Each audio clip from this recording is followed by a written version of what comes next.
अजमेर की वर्षों पुरानी समस्या पेयजल संकट को लेकर हाल ही एक पोस्ट डाली कि हमारे दोनों विधायक वासुदेव देवनानी व श्रीमती अनीता बघेल इस दिशा में कुछ ठोस उपाय नहीं करवा पाए हैं यथा चंबल का पानी लाने में असफल रहे हैं। तो कुछ मित्रों ने प्रतिक्रिया दी कि उनकी इस नाकामी के बावजूद क्या वजह है कि वे लगातार 4 बार जीत गए और जैसा दिख रहा है कि 5वीं बार भी भाजपा उन्हें ही टिकट देगी। टिकट काटने की कोई वजह भी नहीं है।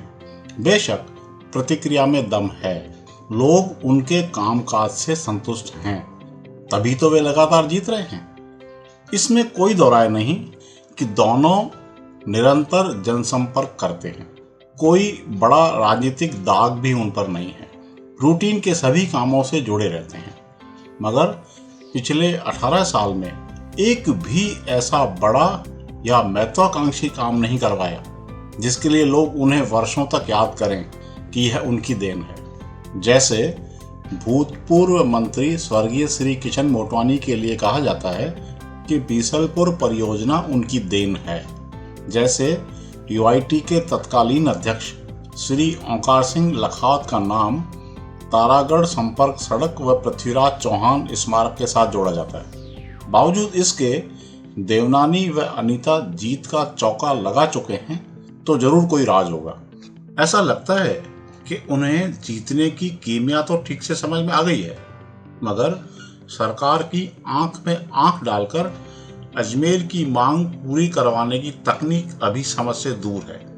वस्तुतः पिछले कई साल तक अजमेर की राजनीति का अध्ययन करने पर मैंने पाया है कि अजमेर वासी अनेक विकट समस्याओं से परेशान हैं। इस वजह से जनप्रतिनिधियों की आलोचना भी करते हैं, मगर जैसे ही चुनाव आते हैं तो उनका माइंडसेट कुछ और हो जाता है। हम सब जानते हैं कि लोग आमतौर पर वोट विचारधारा के तहत डालते हैं। हमारे यहाँ जाति के नाम पर, धर्म के नाम पर वोट डालने का चलन है और टिकटों का बंटवारा भी उसी आधार पर होता है।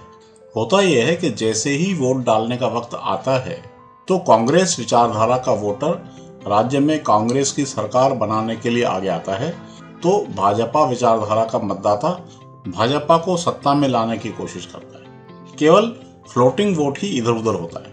संयोग से अजमेर की दोनों सीटों का जातीय ढांचा इस प्रकार का बन गया है कि यह भाजपा को अनुकूल पड़ता है। प्रत्याशी को लगता है कि वह भाजपा का टिकट लेकर आया है तो आधी जीत तय हो गई। बेशक इसमें उनकी चुनावी रणनीति की भी भूमिका होती है, लेकिन साथ ही आरएसएस उनके पीछे मेरुदंड की तरह खड़ी होती है। हालांकि चेहरे का भी अपना प्रभाव है, मगर आमतौर पर मतदाता का रुझान दलगत होता है। यद्यपि अन्य छोटे मोटे फैक्टर भी काम करते हैं, मगर मोटे तौर पर वोट परंपरा के आधार पर ही पड़ते हैं। ऐसे में भाजपा जीत पर जीत दर्ज करवाती जा रही है। आप देखिए ना कि भूतपूर्व सांसद स्वर्गीय श्री रासा सिंह रावत के खाते में कोई बहुत बड़ी उपलब्धि नहीं थी। बेशक वे लगातार जनता से जुड़े रहे, लोकसभा में भी अजमेर के मुद्दों को खूब उठाते थे, मगर कोई बड़ी उपलब्धि हासिल नहीं कर पाए। बावजूद इसके 5 बार जीते। वजह स्पष्ट है कि रावत वोट फैक्टर हावी था। कांग्रेस ने जाति बदल बदल कर प्रत्याशी खड़े किए, मगर वे सफल नहीं हुए। एक बार जरूर डॉक्टर प्रभा ठाकुर जीती, मगर मामूली वोटों के अंतर से। जब परिसीमन के दौरान रावत बहुल इलाके अजमेर संसदीय क्षेत्र से हटाए गए तो भाजपा को मजबूरन प्रत्याशी बदलना पड़ा। कुल जमा बात यह है कि अजमेर का राजनीतिक ताना बाना कुछ इस तरह का बन गया है कि भाजपा का अपर हैंड ही रहता है। यह बात भाजपा नेता भी जानते हैं और इसी कारण दबाव में नहीं रहते। जानते हैं कि लोग पानी के लिए त्राई त्राई जरूर कर रहे हैं, मगर वोट देते वक्त उनका हाथ कमल के निशान की ओर बढ़ जाएगा। अंततः मुद्दा यह है कि दोनों विधायक चाहते हुए भी चंबल का पानी अजमेर नहीं ला पाए। उसकी एक वजह है कि जनता में अपेक्षित जागरूकता का अभाव है। वे जानते हैं कि अगर कोई जन आंदोलन किया भी तो उसे कामयाब नहीं कराया जा सकेगा।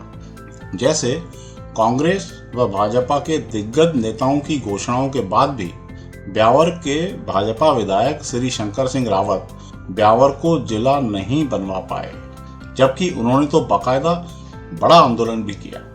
निष्कर्षतः कहा जा सकता है कि जनप्रतिनिधि के नाते देवनानी व बघेल की विफलता है, मगर सफलता हासिल करनी है तो शिद्दत से समग्र प्रयास करने होंगे। वैसे भी शासन प्रशासन का तंत्र इस मोड पर आ गया है कि कोई भी मांग पत्र लिखने या ज्ञापन देने से पूरी नहीं होती, उसके लिए आंदोलन करना ही पड़ता है।